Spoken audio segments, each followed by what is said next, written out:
ஆண்டவர் ஆகிய இயேசு கிறிஸ்துவின் நாமத்தினால இந்த புதன்கிழமை காலையில் உங்களை சந்திப்பதில் ரொம்ப மகிழ்ச்சி. சந்தோஷமா இருங்க, சந்தோஷமா இருங்க.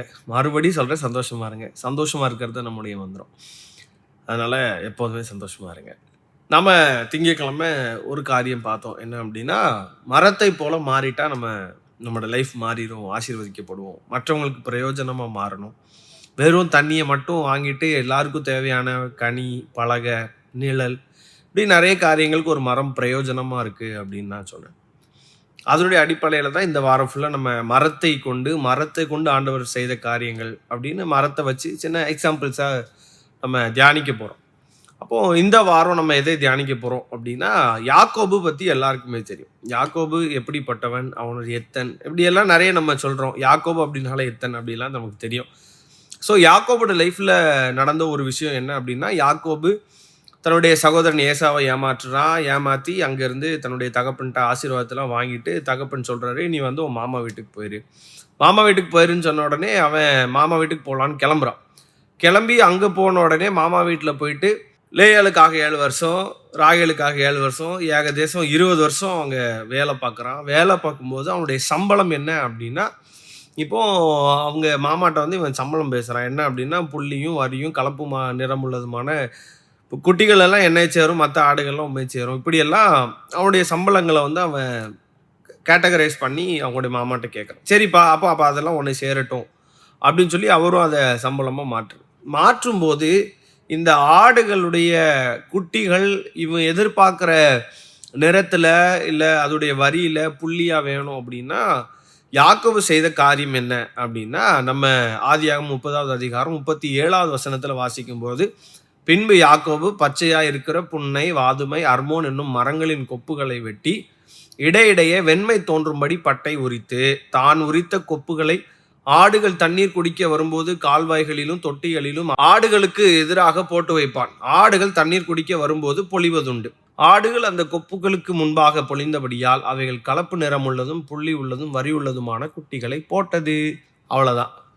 இப்போ யாக்கோபு ஆசீர்வதிக்கப்படுறதுக்கு, யாக்கோபு நல்லா இருக்கிறதுக்கு யாக்கோபு பயன்படுத்தின பாத்திரம் என்ன அப்படின்னா மரம்.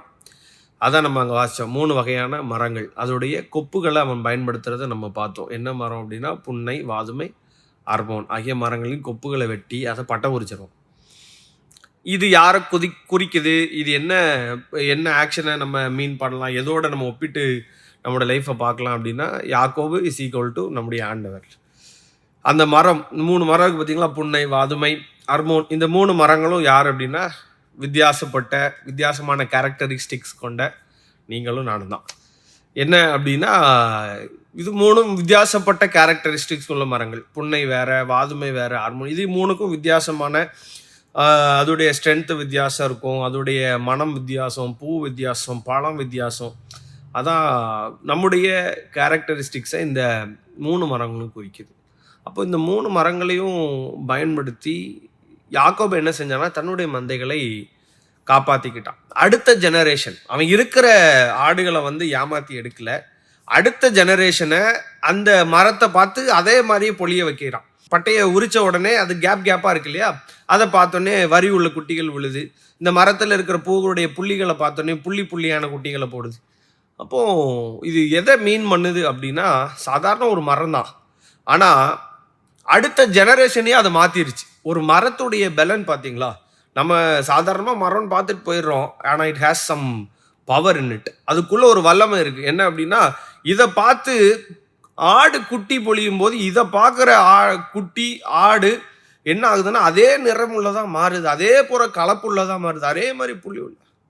வாட் காட் மீன்ஸ் இஸ், நம்மளை எதுக்கு இந்த உலகத்தை வச்சுருக்காரு அப்படின்னா, உங்களை மாதிரியே மற்றவங்களையும் மாற்றுறதுக்காக. மற்றவங்கள மாதிரி நீங்கள் மாறுறதுக்கு கிடையாது. உங்கள் கேரக்டரிஸ்டிக் மாறக்கூடாது, உங்களுடைய லைஃப் பேட்டர்ன் மாறக்கூடாது. நீங்கள் தனிப்பட்ட ஜனம். நம்மளை வேறு பிரித்தார், நம்மளை தாயின் கருவில் தோன்றுவதற்கு முன்பாகவே வேறு பிரிச்சுட்டார் இல்லையா. அப்போது ஆண்டவர் சொல்கிறாரு, இந்த ஜனம் ஜாதிகளோடு கலவாமல் தனியே வாசம் பண்ணும் அப்படின்னா, இப்போ மரத்தோட கேரக்டரிஸ்டிக் என்னன்னா, இது வந்து மற்றவங்களுக்காக தன்னை மாற்றலை, தன்னை பார்த்த ஆடு பொழியும் போது அது தன்னிறத்தில் போடும்படிக்கு அப்படிப்பட்ட வல்லமை இருந்தது. இப்போ என்னை பார்க்குறவங்க மற்றவங்க என்ன போல மாறணும், என்ன பார்க்குறவங்க ச்சே இந்த பையன் மாதிரி நம்ம இல்லையே, இந்த பொண்ணு மாதிரி நம்ம இல்லையே, இவங்க குடும்பம் மாதிரி நம்ம இல்லையே அப்படின்னு சொல்லி நம்மளை பார்த்து அவங்க மாறணுமே தவிர, இந்த உலகத்தை பார்த்து, இந்த உலகத்தில் இருக்கிற சந்தோஷங்கள், இந்த உலகத்தோட ட்ரெண்டை பார்த்து நம்ம மாறக்கூடாது. நமக்குன்னு தனி ட்ரெண்ட் இருக்குது. நம்ம ஏசப்பாவோட வழியில் நடக்கிறவங்க, வசனத்தில் நடக்கிறவங்க. அதனால தேவ பிள்ளைகளே மறந்துடாதீங்க. மரத்துக்குன்னு ஸ்பெஷல் கேரக்டர்ஸ் இருக்குது. உங்களை பார்த்து மற்றவங்கள மாறட்டுமே. நீங்கள் மாறாதீங்க.